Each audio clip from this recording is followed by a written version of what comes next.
안녕하세요. 저는 올해로 44살인 여성입니다. 남편과 둘이 살고 있어요. 우리는 임신이 불가한 남편으로 인해서 아이를 포기했지만 남편과 저는 무자식 상팔자라는 말을 위안 삼아 부부가 열심히 벌어 노후를 준비하는 것으로 아이 없는 쓸쓸함을 달래며 살고 있습니다. 사실 입양 생각을 안 한 거는 아니지만 괜히 잘못 입양했다가 남의 귀한 생명을 불행하게 하는 일 자처할까봐 참고 있습니다. 저는 사실 어릴 때부터 평탄한 삶은 아니었어요. 아니요, 슬픔으로 얼룩진 삶이었죠. 부모님과 하나뿐인 동생을 다 떠나보내고 홀로 살다가 남편을 만나 가족 하나로 살고 있으니까요.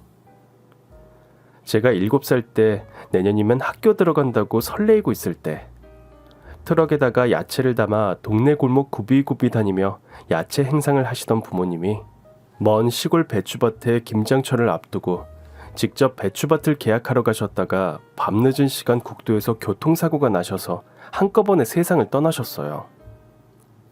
동생과 단둘이 남은 저는 고모네 집에서 길러졌어요. 우리 고모나 고모부는 가난한 것 외에는 법 없이도 살 사람들이라 저희 자매를 성의껏 대해주셨습니다. 문제는 너무 찢어지게 가난하셔서 사과 10개를 사면 고모부, 고모, 사촌 오빠, 사촌 언니, 그리고 우리 자매 6명이서 보름을 먹어야 했으니까요.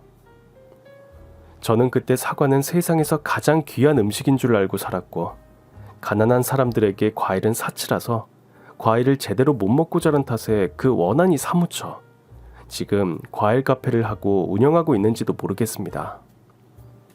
고모부는 공사판 막노동을 하셨는데 허리가 안 좋으셔서 한 달에 열흘도 일을 못 하셨고 고모는 기사식당에서 설거지 해주는 일을 하시다가 남의 집에 가서 도우미 하는 일을 하셨어요. 그런데 도우미 일은 고모 성격에 맞지가 않으셨나 봐요.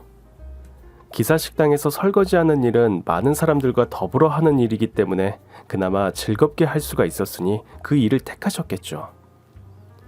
아이고, 나는 그거 혼자서 빨래하고 밥하고 청소하고 그거 답답해서 못하겠더라. 사람들하고 떠들면서 일해야 시간도 후딱후딱 가고 안 지루하지. 일이 고돼도 기사 식당이 10배는 낫다. 그 힘든 일을 명랑함으로 바꾸는 고모님의 말씀이셨습니다. 고모네 어려운 살림에 우리 자매까지 얹혔으니 부담이 크셨을 겁니다. 게다가 제 동생은 지적장애가 있었으니까요. 그냥 가만히 보면 정상인과 똑같은데 글자를 도저히 읽을 수가 없는 장애였어요. 글자나 숫자에 대한 해석과 계산이 아예 불가했습니다. 저는 7살, 동생은 3살이었고 부모님 돌아가실 때만 해도 얘가 지적으로 문제가 있는지 잘 몰랐으니 우리 부모님은 자신들 자식이 지적장애가 있는 줄 모르셨겠죠. 저는 철이 일찍 들어서 제 자리에서 할 일을 열심히 했습니다. 제 동생 하나는 똑바로 제 책임하에 두었고 고모가 안 계신 낮 시간에 집 청소며 반찬이며 빨래며 다 했습니다. 고모의 힘을 조금이나마 덜어드리려는 철듭이었죠. 고모네는 오빠와 언니가 있었는데 오빠는 고모 부부를 닮아 마음이 하느님 같은 오빠였어요. 여동생만 셋이니까 우리를 보호해야 한다는 마음도 있겠지만 저희 자매를 불쌍하게 생각하고 챙겨주었으니까요. 다만 언니가 문제였습니다. 자기 친오빠가 우리 자매를 챙기니 그 꼴이 시기가 나서 참 못되게 했죠. 그 원한이 아직도 남아 저는 그 사촌 언니와는 연락 잘 안 하고 지내요. 저는 공부를 잘했습니다. 제가 고모를 기쁘게 해드리는 건 공부뿐이 없다는 생각과 학비라도 안 들게 해드리고 싶어서 중고교 내내 장학금을 받으며 다녔습니다. 대학도 사실 1류 대학 갈 수 있는 실력인데 일부러 2류 대학을 택했습니다. 장학금 받고 다니려고요. 대학을 다니면서 내내 아르바이트를 해서 저는 졸업할 즈음에는 수천만 원을 모으게 되었고 동생을 데리고 방을 얻어서 독립했습니다. 이때부터 저의 처절한 생활 전선이 시작된 거죠. 저는 제가 할 수 있는 일은 다 했습니다. 저는 동생을 지킬 수 있는 일이라면 잠자는 시간도 아껴가며 일을 했습니다. 왜냐하면 동생에게는 저 하나가 가족이니까요. 동생의 정신 연령은 10살 정도. 그러니까 글자 못 읽는 10살 정도라고 이해하면 빠르십니다. 저는 영문학을 전공했는데 낮에는 중소기업 기획실에서 외국 클라이언트를 상대하는 업무를 했고 저녁에는 집에서 번역 아르바이트를 했습니다.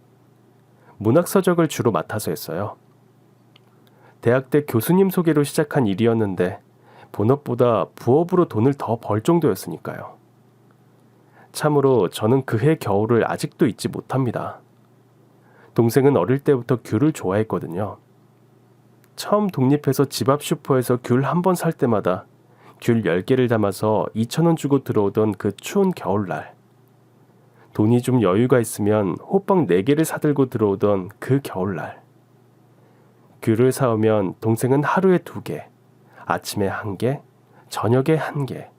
그렇게 아껴가며 먹으면서도 생전 언니 한번 먹어보란 소리를 안 했죠.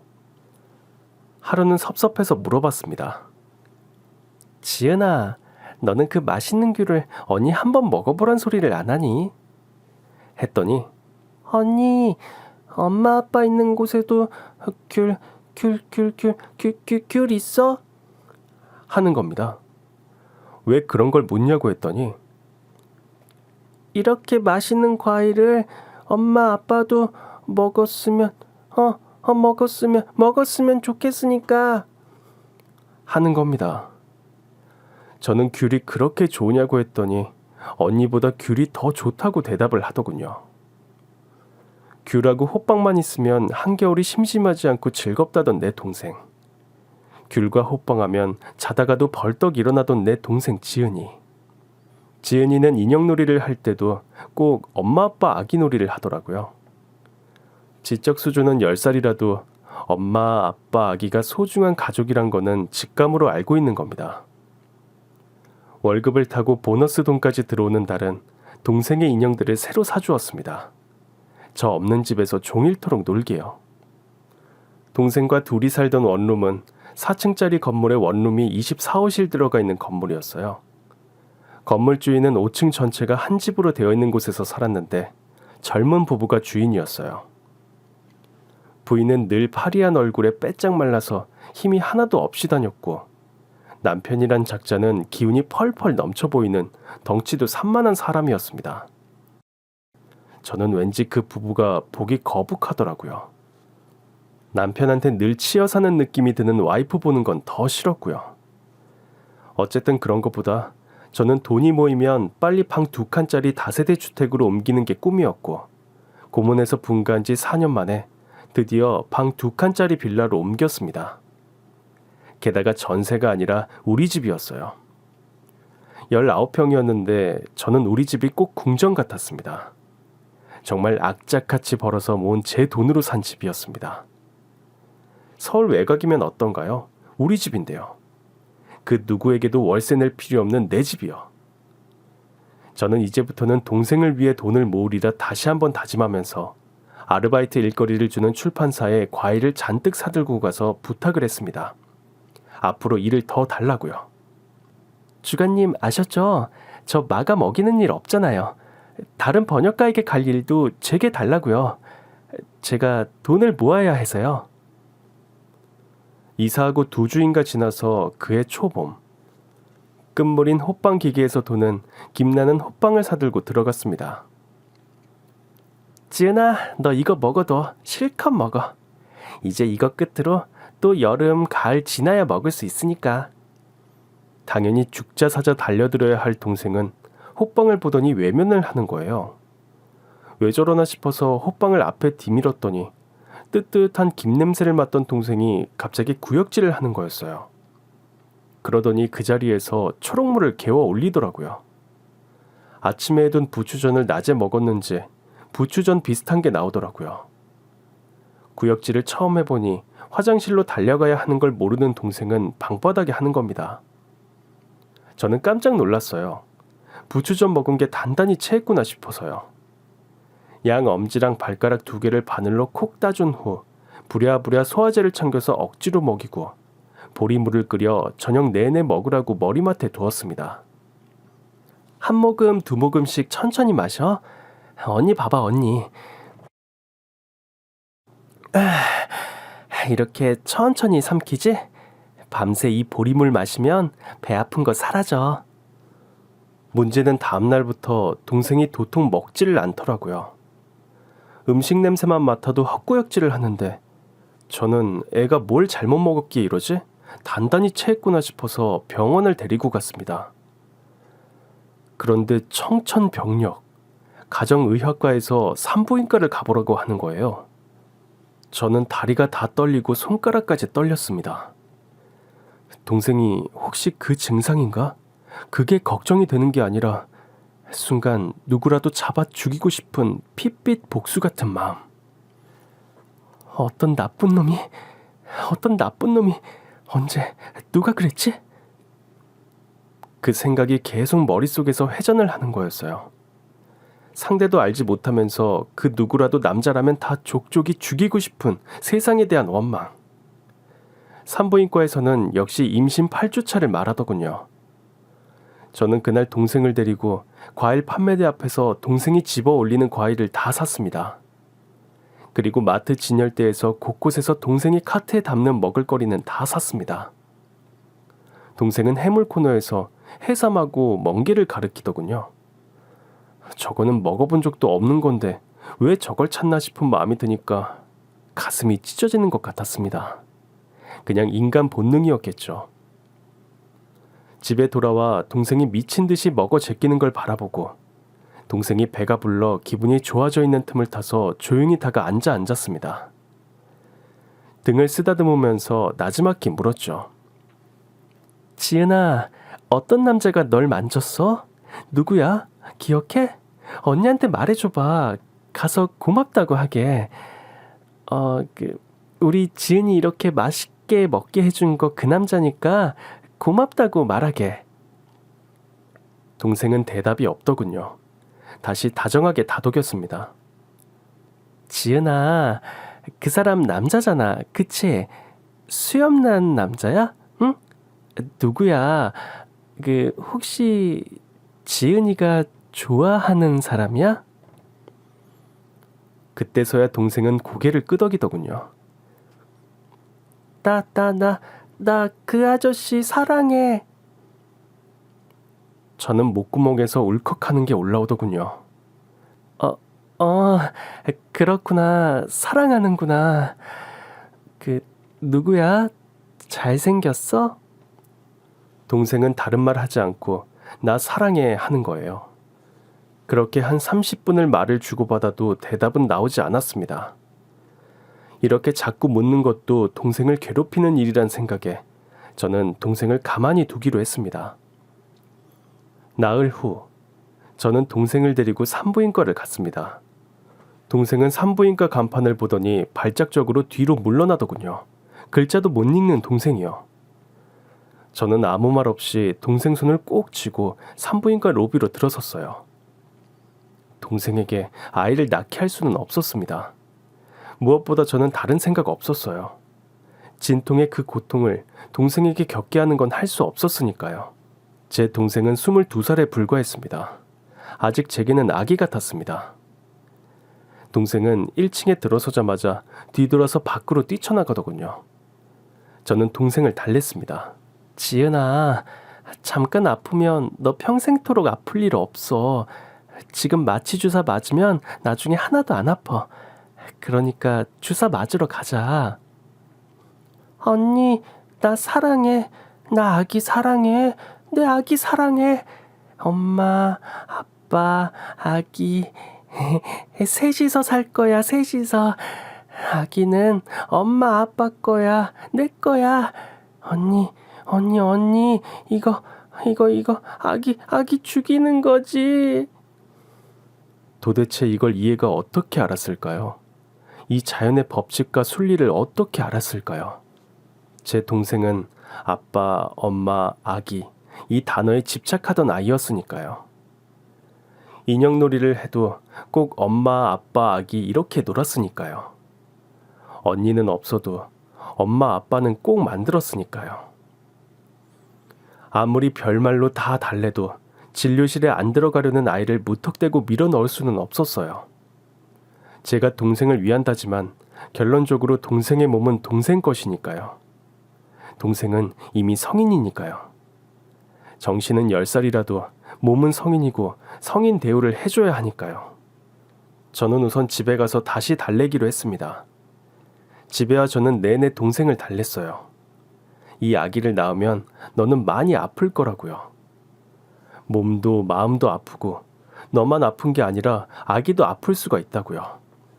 아기가 아픈 거는 정말 나쁜 거고 우리는 아기를 아프게 하지 말고 지금 떠나보내야 한다고 달랬습니다. 하지만 안 통하더군요. 아기는 낳으면 자기하고 언니가 사랑해주면 된다는 거예요. 자기가 엄마를 하고 언니가 아빠가 되어서 돌봐주면 된다고 막무가내였습니다. 언니, 나 아기 사랑해. 나 남자 사랑해. 아빠, 엄마, 아기 이렇게 살 거야. 나 우리 엄마, 아빠, 엄마 보고 싶어. 그래서 우리 아기 사랑해 줄 거야. 저는 이 말을 듣고 통곡했습니다. 동생은 지 나이도 구별 못하던 아기 때 헤어진 엄마 아빠를 이 나이 먹을 때까지 가슴속에 그리면서 살아온 거겠죠. 저는 더 이상은 아기를 없애자는 권유를 못하겠더라고요. 그래, 지은이에게도 자기 핏줄이 필요할지도 몰라. 오히려 태어날 아기가 내 동생에게 행복을 가져다 줄 수도 있어. 누가 알아? 그 아이가 지은이에게 엄마 아빠가 되어줄지. 저는 이렇게 생각을 바꾸었어요.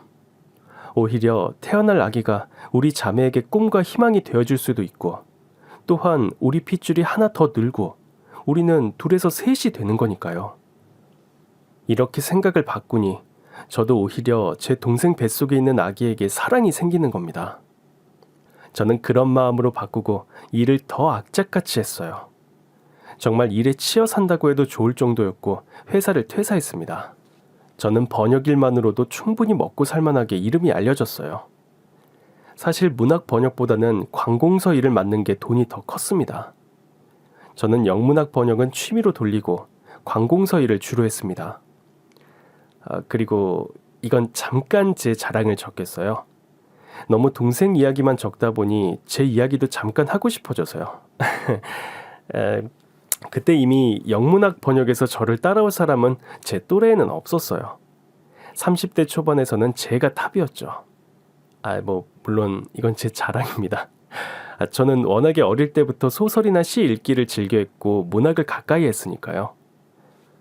저희 대학학과 과장님께서 오히려 제게 소설 신춘문예로 등단해보지 않겠냐고 하실 정도였습니다.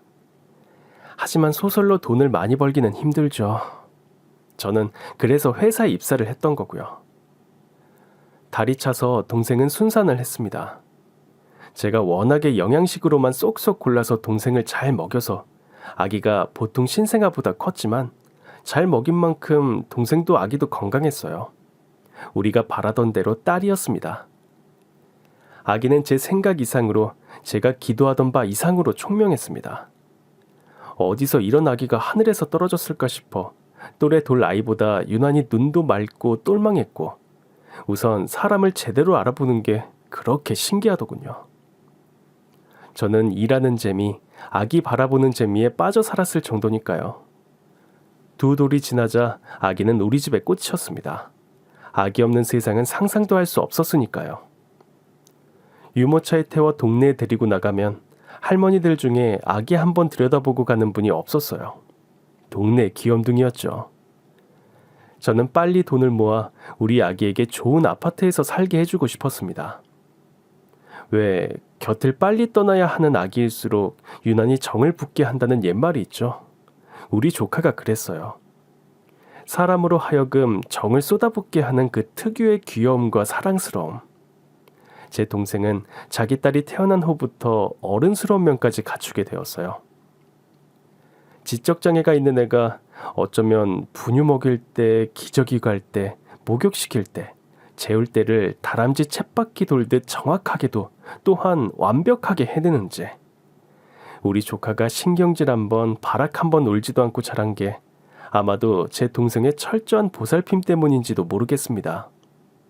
동네 할머니들은 늘 우리 유모차가 거리를 지나가면 말씀을 보태셨습니다. 아이고 신통해라. 고슴도치도 지 새끼는 예쁘다더니 어쩌면 웬간한 아기 엄마보다 2배는 더 똑똑하이. 칭찬을 해주시는 거겠죠. 해서 자신들 집에서 장떡 하나만 구워도 지짐이 하나만 해도 저희 집에 가져다 주시는 걸로 제 동생의 기특함을 표현했죠.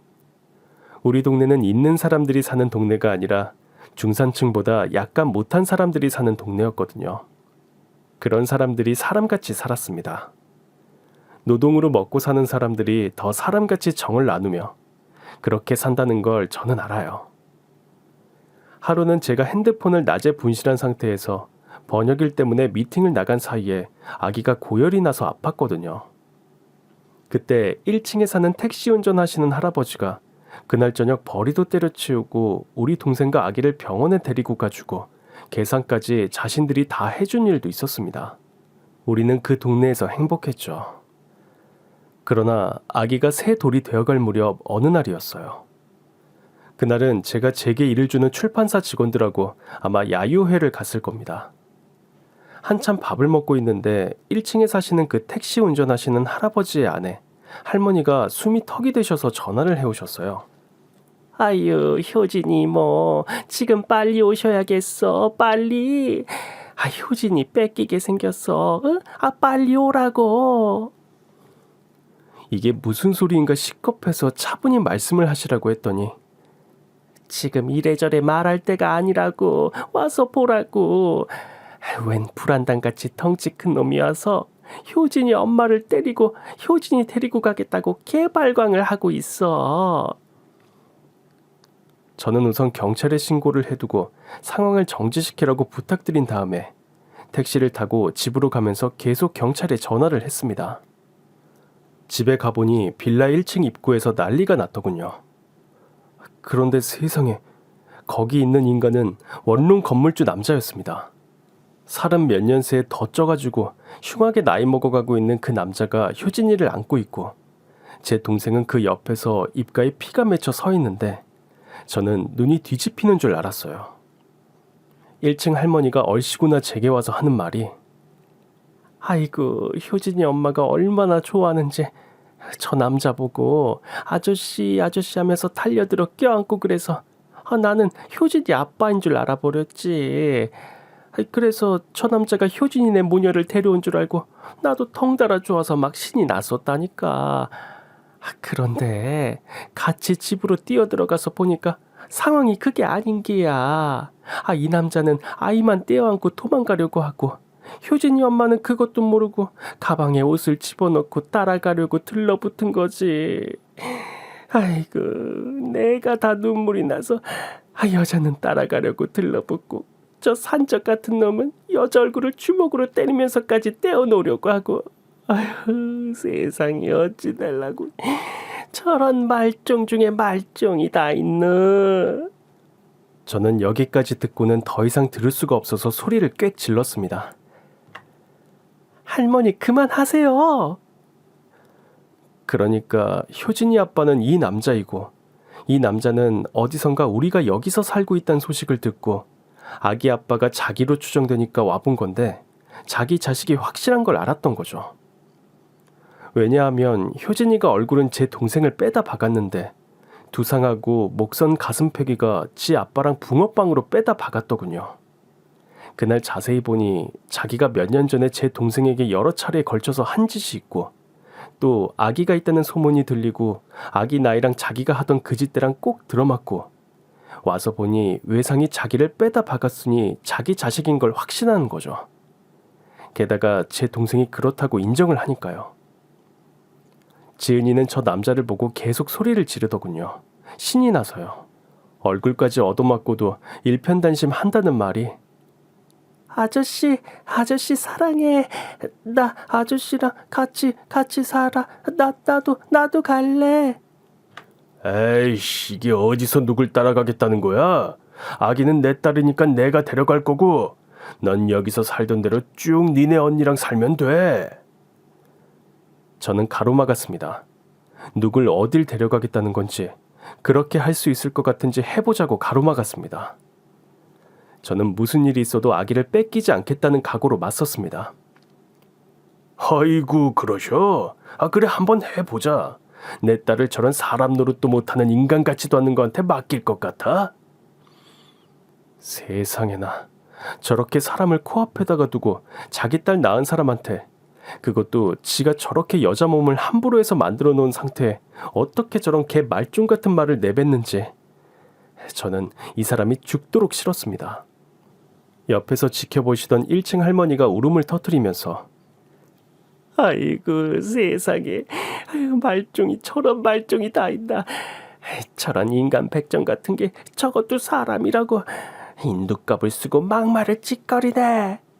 건물주는 자기가 좀 심했다 싶었는지 목소리를 가다듬고 어디 소송 잘하는 변호사나 알아봐. 지금 우리나라는 아무리 개소리해도 친부 권리가 제일 커. 씨란 말이 왜 나오겠냐. 씨가 제일 중요해. 그러고 아기를 안고 대문 밖을 나가려고 하고 그제서야 사태를 지켜보던 경찰 2명이 남자를 따라 나가더군요. 우선 경찰서를 가서 신원조회부터 하자고요. 제 동생은 울고불고 저도 울고불고 경찰서까지 따라갔고 우선은 친모임이 밝혀져 아기는 다시 우리가 데리고 왔습니다. 그날 저녁 늦은 시간 우리 셋은 껴안고 울었습니다. 저는 왠지 무서운 예감이 들기 시작했고 아무래도 우리가 불리하단 예감이 드는 거였습니다. 알고 보니 저쪽은 그 빼빼 마른 여자가 애초에 임신이 불가한 상태였고 그 임신 불가 몸 때문에 남편에게 구박을 받으며 살고 있었던 겁니다. 핏줄 하나 없는 남자가 자기 자식이 크고 있다는 생각이 들었으니 찾아온 거고 자기 자식임이 확실해 보이니 눈이 뒤집힌 거죠. 돈도 많겠다. 최고의 변호사를 선임했더군요. 양육권 싸움에서 당연히 우리는 졌습니다. 제가 그때 결혼을 했더라면 조금은 유리했을 수도 있는데 미혼인 이모는 법적에서 아무런 점수도 얻지 못했습니다. 양육권 문제에서 한쪽이 장애를 가진 부모일 경우 우선 유아들의 복리를 최우선하기 때문에 그 사건 본인들의 양육이 한마디로 아이가 계속 성장해 나가는 데 있어서 경제적인 능력이 조금 더 뛰어날 수 있는 남자가 더 유리하게 된 겁니다. 아이들이 양육돼서 원만하게 성인이 되는 데까지는 결국에는 좀 더 아버지 쪽이 유리할 수 있다는 판결이 난 겁니다. 우리는 효진이를 뺏겼습니다. 효진이를 데리러 온 건 효진이의 계모가 될 여자였습니다. 이 여자는 다만 저희 자매 앞에서 고개를 못 들고 아이를 안고 계모가 데려온 어떤 덩치 좋은 여자가 짐을 들고 나가더군요. 그날 제 동생은 자기 옷이 든 가방을 들고 효진이 계모가 될 여자를 따라 나서더군요. 아줌마, 효진이도 가고 나도 데려가. 나 아저씨 사랑해. 저는 제 동생 허리를 붙잡고 통곡했습니다. 그리고 효진이 계모에게 얼른 가라고 했어요. 판결은 났고 법은 따라야 하는 거니까요. 아기는 떠나고 따라가려는 동생을 꼭 붙잡고 저는 몸부림치며 울었습니다. 동생은 애가 타게 저를 밀쳐내더니 자기 목에 단 목걸이, 제가 원룸으로 독립한 날 저랑 쌍으로 맞추었던 펜던트 목걸이를 벗겨내는 겁니다. 그리고 계모를 따라붙어서 세우고 그 목걸이를 아기 발목에 칭칭 감는 거였어요. 아줌마, 이거 우리 아기 목걸이 예뻐. 아기 해줘. 아기 크면 해줘. 계모는 고개를 작게 끄덕여 주더군요. 아기는 떠나고 우리는 다시 둘로 남았습니다. 세상의 절망이 우리를 덮쳤고 우리에게 희망은 사라졌습니다. 그 건물주는 건물을 팔아버리고 이사를 갔는지 온데간데 없다는 소식을 그 원룸 건물 관리인에게 들은 건 2달 후였습니다. 제 동생이 아기 생각하느라 알아 누워서 여기서 아기를 안 보여주면 제 동생이 위태로울 것 같아서 제가 자존심 다 구기고 그 원룸 건물을 찾아갔거든요.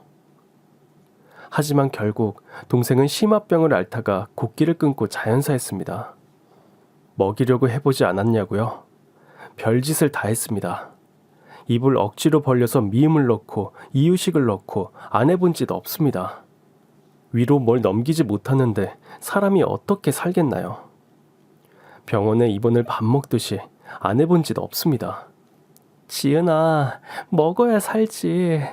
언니 봐서라도 한 모금만 먹어줘. 응? 먹어야 살지. 제 동생의 자기 자식에 대한 그리움은 일반 사람들의 애타는 그리움의 10배라고 생각하시면 됩니다. 자기만의 세상에서 혼자 살아온 제 동생에게 자식이 어떤 의미인지 저는 그거를 제 동생이 목숨을 놓는 걸 보고 알았어요. 제 동생은 그렇게 곡기를 끊고 약물과 주사만으로 연명하다가 심장에 무리가 와서 결국은 1년도 채 안 되어 세상을 떠나고 말았습니다. 저는 울음도 안 나왔어요. 단지 피 맺힌 원한과 복수만이 남았을까요? 아니요. 모든 게 다 허무했습니다. 설사 효진이 아버지란 인간을 찾아가 너 죽고 나 죽자 해보았자 그게 무슨 의미가 있나요? 제 사는 의미였던 제 동생이 죽고 없는데요. 그리고 제 동생이 목숨과 맞바꾸었던 그 아이가 지 아버지 밑에서 자라고 있는데 그 아버지란 작자에게 복수를 할 수도 없는 거잖아요. 그럼 제 조카는 고아가 되는 거니까요. 저는 이쯤에서 모든 걸 놓기로 마음먹었습니다. 세상에 그 애가 존재하는 것만으로도 행복해하며 무사히 자라나길 바라면서요. 그 와중에도 마음이 놓이는 건 그 계모란 사람이 비록 비리비리해도 마음만은 나쁘지 않은 사람일 거란 믿음이 있어서였어요. 최소한 내 조카를 구박하는 사람은 아닐 거란 믿음이죠. 13년 후 저는 이제는 과일 카페 사장님이 되어 있습니다. 조카와 동생을 동시에 잃어버린 그쯤 저는 이제는 더 이상 머리 쓰면서 펜으로, 아니 노트북으로 돈을 버는 일에 흥미를 느낄 수가 없었어요. 그렇게 사는 건 아무 의미도 없고 제 상처를 잊기 위해서라도 저는 땀을 흘리며 새벽에 눈 뜨면서부터 저녁까지 땀으로 일을 하고 집에 가면 쓰러져 자는 걸로 그걸 낙으로 삼고 살았습니다. 저에게는 육체 노동이 필요했던 거죠. 처음에는 바리스타 자격증을 따서 여자대학교 여중 여고등이 모인 동네 입구에서 음료와 커피를 테이크아웃 해주는 4평짜리 작은 가게로 시작을 했습니다. 가격을 싸게 해서 시작을 했는데 운이 좋았던지 잘 되어서 해가 갈수록 가게를 넓혔습니다. 그 와중에 결혼도 했어요. 남편은 바리스타 학원 강사님으로 강남에서 고급 디저트 카페를 운영하는 남자였습니다. 우리 부부는 지금 각자 가게를 운영하는데 서로 내기를 해요. 이달 매출은 누가 더 높았나. 부부끼리 그런 재미로 살아가는 것도 좋더군요. 우와, 당신은 그 과일에 한이 든 사람도 아니겠고 손님 컵에 과일을 그렇게 퍼다 보면 뭐가 남아? 사실 많이 벌기보다 고객들에게 최상의 질을 대접하는 게 목표라 남는 건 물론 많지만 구독자님들이 상상하시는 것보다 매출은 높지 않아요. 재료값이 만만치 않거든요. 그리고 코로나 시국을 거치면서 정말 많이 휘청했었어요. 남편은 우스갯소리겠지만 저는 과일에 한이 든 사람이 맞습니다. 어릴 때부터 과일에 한이 든 사람답게 과일 카페를 시작했고 제 한이 여대생, 여고생, 여중생 그 발랄한 학생들에게 투사되어 저는 그 아이들에게 비타민 하나만큼은 마음껏 대접하고 싶었어요. 어릴 때 초가을에 길을 가다 보면 과일 가게에 그득그득 쌓여있던 연두색이 아름답던 사과하며 초겨울에 홍로 사과, 파인애플부터 여름날 수박 한 통을 사가지고 집에 가는 아줌마들 뒷모습이 왜 그렇게 가슴 절절하게 부러웠던지요. 그게 한으로 남은 거 맞는 것 같아요. 그리고 사실 마음속 가장 깊숙한 곳에서는 이렇게 있다 보면 이제는 17살이 되었을 효진이를 혹시라도 바람편이 남아 우리 카페 단골 학생들 핸드폰 속에서나마 제 조카의 교복 치마 끝 한 자락 소식이라도 잡을 수 있을 것 같은 부질없는 마음에서도 시작했습니다. 와, 이모는 우리 학교 친구들하고 웬만하면 다 패친이네요? 네, 저는 우리 가게에 오는 여고생, 여중생들하고는 다 페이스북 친구입니다. 인스타 친구고요. 그렇게라도 해서 제 조카의 소식 혹시라도 들을 수 있을까 해서요.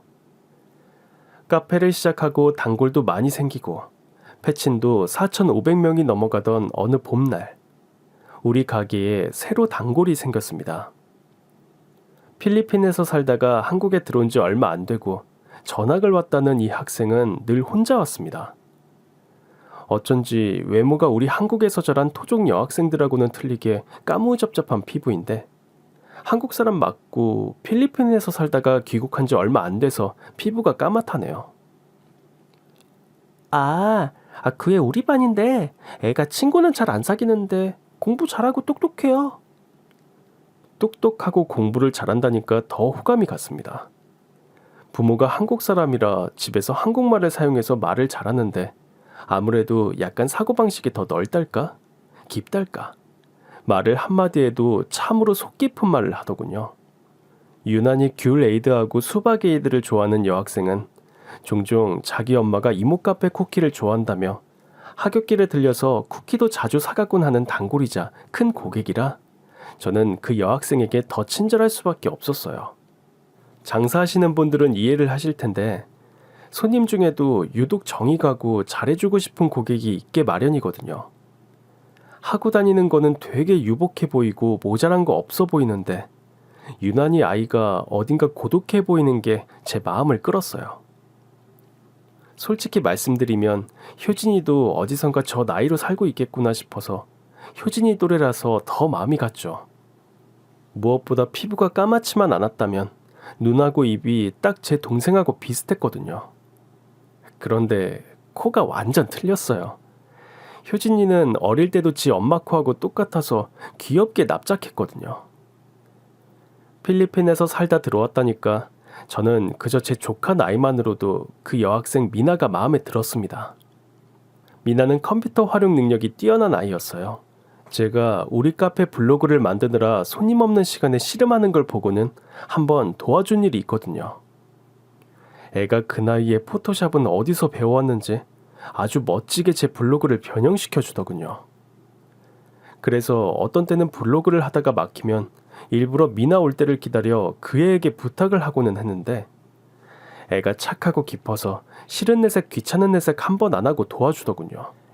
이모, 이제는 블로그가 아니라 유튜브가 대세니까 유튜브로 전환하세요. 유튜브로 올릴 컨텐츠 한번 구상해보세요. 그래? 글쎄 한 번도 생각해 본 적이 없는데 그거 카메라 촬영도 해야 하고 복잡하잖아. 돈 벌 생각하시면서 귀찮은 거 생각하시면 안 되죠. 홍보는 유튜브가 최고예요. 저는 미나 말대로 유튜브를 시작했습니다. 제가 쿠키를 만드는 과정을 소개하는 걸 미나가 촬영해주고 여러 가지로 도와주고 저는 이제는 미나 없으면 아무것도 잘 모르겠는 지경까지 가고 말았어요. 저는 미나의 도움을 무료로 받는 게 미안해서 그의 통장에다가 때때로 용돈을 붙여주었어요. 이상하게도 거부하지 않더군요. 평소에 새침한 거 봐서는 거절할 법도 한데요. 카톡으로 어느 날 메시지를 보내왔더라고요. 이모, 용돈 잘 받았습니다. 저는 돈이 필요해요. 왜냐하면 저는 돈을 모아서 제 힘으로 독립할 거거든요. 저는 이 메시지에 빵 터졌습니다. 귀엽잖아요. 부잣집 딸 같은데 돈이 필요하고 독립할 거라는 말이 당차기도 하고요. 미나는 속이 깊은 만큼 자기 개인적인 이야기는 거의 안 하는 애였어요. 쉽게 말해서 누구나가 다 아는 SNS도 안 하더군요. 하루는 제가 왜 페이스북이나 인스타를 안 하느냐고 물었더니 이모는 이모 개인 생활을 남들이 다 아는 게 좋아요? 저는 싫어요. 비밀주의가 좋아요. 하는 겁니다. 신비롭고 매력적인 아이였어요. 전학 온 지 반년도 안 되었는데 인근 남자 고등학교에서도 미나를 쫓아다니는 남자애들이 많다는데 바로 이러한 매력 때문 아니겠나 싶었습니다. 그날은 장마비가 억수로 오는 날이었습니다. 그날도 미나가 주말인데도 일부러 와서 새로운 쿠키 제조 방법을 촬영한 후 우리는 좀 쉬자고 하면서 테이블에 앉아서 쉬었습니다. 손님이 한 테이블뿐이 없는데 둘이 앉아서 한가하게 각자의 핸드폰을 하면서 시간을 보냈어요. 직원 하나는 조금 거리가 있는 건물로 배달을 나갔고요. 손님 한 테이블은 엄마, 아빠, 딸 둘이었는데 엄마가 휠체어를 타고 있는 분이었습니다. 큰딸은 미나 또래였고요. 그 테이블에 눈길이 간 저는 비도 오고 왠지 눈물이 나는 겁니다. 제 동생 생각이 나서요. 그런데 미나도 그 테이블을 바라보면서 한마디 하더군요. 들릴까 말까 한 모기 같은 목소리로요. 아마도 그 손님들을 배려한 거겠죠. 절 낳은 우리 진짜 엄마도 몸이 안 좋은 분이었대요. 저는 그 첫 마디에 무언가 찌르르르 전기가 오는 것 같았습니다. 왜? 미나네 지금 엄마 친엄마 아니셔? 네, 우리 엄마는 절 금쪽같이 아껴주시는데 친엄마는 아니에요. 우리는 결손 가정이에요. 우리 아빠가 몇 년 전에 딴 아줌마랑 결혼을 했거든요. 딴 여자랑 쌍둥이 아들을 가졌어요. 이모, 우리 엄마 사진 한번 볼래요? 우리 엄마가 날 얼마나 예뻐해 주시는지. 저는 그러자고 했어요. 처음 있는 일이었고 뭔가 가슴과 머리를 스치는 게 있어서 후달리는 손가락을 진정하고 미나폰을 받아서 사진을 보았습니다. 참으로 세상은 좁다는 말이 맞더군요. 사진 속의 미나 엄마는 13년 전 미나를 품에 안고 가던 그 계모가 맞았습니다. 놀랄 만큼 팍싹 늙어서 살이 더 빠져서 그렇지 그 여자가 맞았습니다. 폰을 들여다보는데 저는 미나 얼굴을 볼 자신이 없더군요. 정말 눈물이 폭포수같이 쏟아질 것 같아서요. 미나야, 너 이때 사진하고 코가 틀리네? 지금은 왜 이렇게 코가 높아? 너 어릴 때는 납작코였잖아. 아, 코요? 필리핀에서 제가 오토바이를 타고 다녔었거든요. 그런데 사고가 있었어요. 수술했으니까 더 예뻐지고 저는 좋아요. 저는 미나에게 오늘 네 집안 이야기를 들으면 이모는 요즘 코로나로 가게가 잘 안 되는 우울함을 다 걷어버릴 것 같다고 진심으로 호소했습니다. 미나는 갸우뚱 저를 쳐다보더니 이야기를 시작하더군요. 자기 친엄마는 아빠랑 사랑했는데 친엄마가 몸이 안 좋은 사람이라 아빠랑 헤어졌고 자기는 아빠를 따라가서 살았다고요. 아빠는 사실 원래 결혼을 먼저 했던 아내가 있었고 그게 자기 계모라고요. 계모는 아기를 못 가지는 사람이라 미나 자신을 엄청 사랑해 주었답니다. 필리핀으로 이민을 간 건 8년 전이고 거기서 살다가 아버지가 사업 실패로 고생을 하셨고 아버지는 사업을 어떻게 일으켜볼까 하는 욕심에 돈 있는 필리핀 여자하고 사귀었답니다. 그 여자하고 결혼하기 위해 미나 계모랑 이혼을 하고 미나 계모가 순순하게 이혼해주는 조건이 미나는 계모가 키우겠다는 거였대요. 그만큼 미나를 사랑한다는 이야기였겠죠. 저는 여기까지 듣는데 눈물이 났습니다. 제 동생이 하늘에서 기뻐해 줄 것 같아서요. 그래도 미나는 애정에 굶주리면서 자라지는 않은 거였습니다. 계모와 자기는 작년에 한국으로 나왔고 자기는 고등학교를 졸업하면 친부와 연락을 더 이상 하고 싶지 않고 자립하고 싶답니다. 계모와 자기가 벌어먹을 궁리를 지금부터 하고 있는 미나의 아름다운 소녀 시절은 저의 눈과 마음을 찬란하게 만들더군요. 미나는 자기 계모를 자기가 책임져야 할 사람으로 인식하고 있는 거예요. 꼭 저 어릴 때 같죠? 저는 속으로 부르짖었습니다. 효진아, 너는 어쩌면 네 이모를 꼭 닮았니? 저는 그날 집으로 돌아와 온 장롱을 다 뒤집어 엎었습니다. 까닭을 모르는 남편은 자기야, 옛날에 치매 걸린 우리 외할머니가 양말 한 짝 찾으려고 장롱을 다 뒤엎는 것 같은 모양으로 장롱을 뒤적이네? 당신 치매 걸리면 안 돼? 저는 남편 농담에는 대꾸도 안 하고 안방 장롱과 작은 방 장롱을 다 뒤엎었습니다. 동생과 제가 함께하던 그 펜던트 목걸이를 찾으려고요. 장롱 깊숙이 오래된 속옷 상자 속에서 그 목걸이가 나왔어요. 저는 그 목걸이 사진을 찍어서 효진이에게 보냈습니다. 약 2시간 후 답장이 왔습니다. 효진이 목에 걸린 똑같은 펜던트였습니다. 저는 장문의 카톡을 보냈어요. 효진아, 네 원래 이름은 효진이고 네 생모 이름은 김지은이고 이모 이름은 김지영이야. 네 생모는 내 동생이야. 이 목걸이는 이모와 네 엄마가 나누어 가진 목걸이고, 네 엄마 목걸이는 헤어질 때 네 엄마가 네 발목에 둘러준 거지. 우리는 이 말 저 말 더 이상 카톡 주고받지 않았습니다. 이모, 내일은 일요일이라 저는 엄마랑 같이 있어드려야 하니까 월요일 날 하교하고 갈게요. 참으로 기특한 아이였어요. 다른 아이들 같으면 흥분해서 당장 만나자고 울고불고 할 텐데 늠름하고 침착한 모습을 보여주더군요. 그날 저녁 저는 누워서 내내 제 동생하고 효진이 얼굴을 겹쳐보았습니다. 제 동생이 살아있다면 저렇게 침착한 학생으로 자란, 공부 잘하고 똑똑하게까지 한 자기 딸을 얼마나 황홀하게 바라볼까 하고요. 저는 월요일 내내 아무것도 할 수가 없었습니다. 내 조카를 한시라도 빨리 만나서 그 몸에 살과 피를 나눈 우리 조카를 품에 안고 싶어서요. 날개 달린 천사 같은 우리 효진이는 5시에 춤추듯 가게로 날아들었습니다. 나비가 춤을 추듯 나비가 꽃에 앉듯 그렇게 달려와 제 품에 안기는 내 조카 효진이. 저는 두 손으로 효진이 볼을 감싸서 들여다보았습니다. 효진이 눈은 지은이 눈하고 똑같았어요. 효진아, 네가 내 조카구나. 널 이렇게 영화처럼 만나게 될 줄은 정말 몰랐다. 그날 저는 가게를 직원에게 맡기고 효진이를 차에 태우고 1시간 거리 납골당으로 향하면서 차에서 모든 걸 다 이야기해 주었습니다. 네 엄마는 네가 그리워서 죽었어.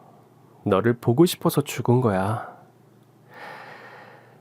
그런데 말이다. 나는 그때 네 엄마가 잘 죽었다고 생각해.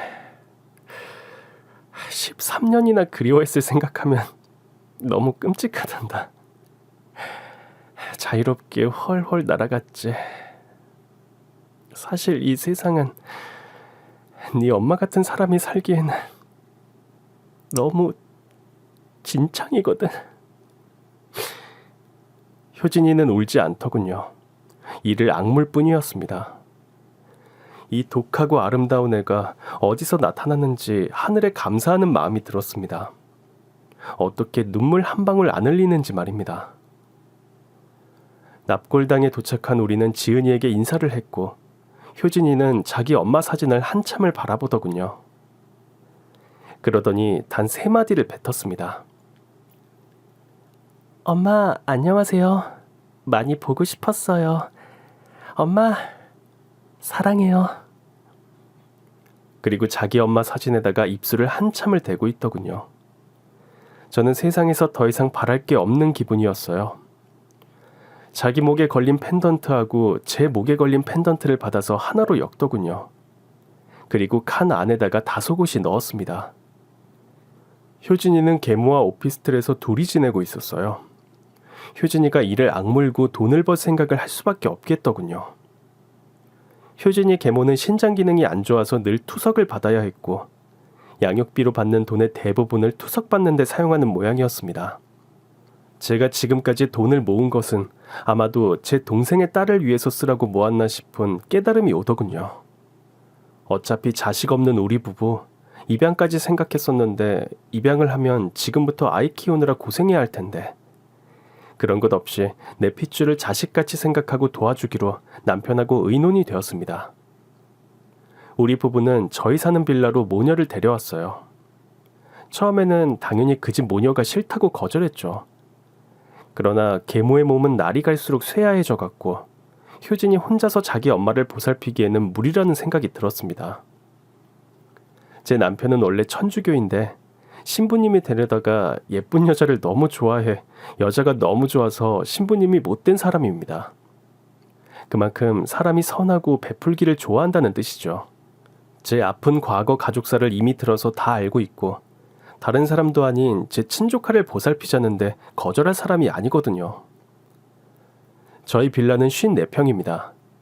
2집 살림을 할 수 있는 구조로 만들어져 있거든요.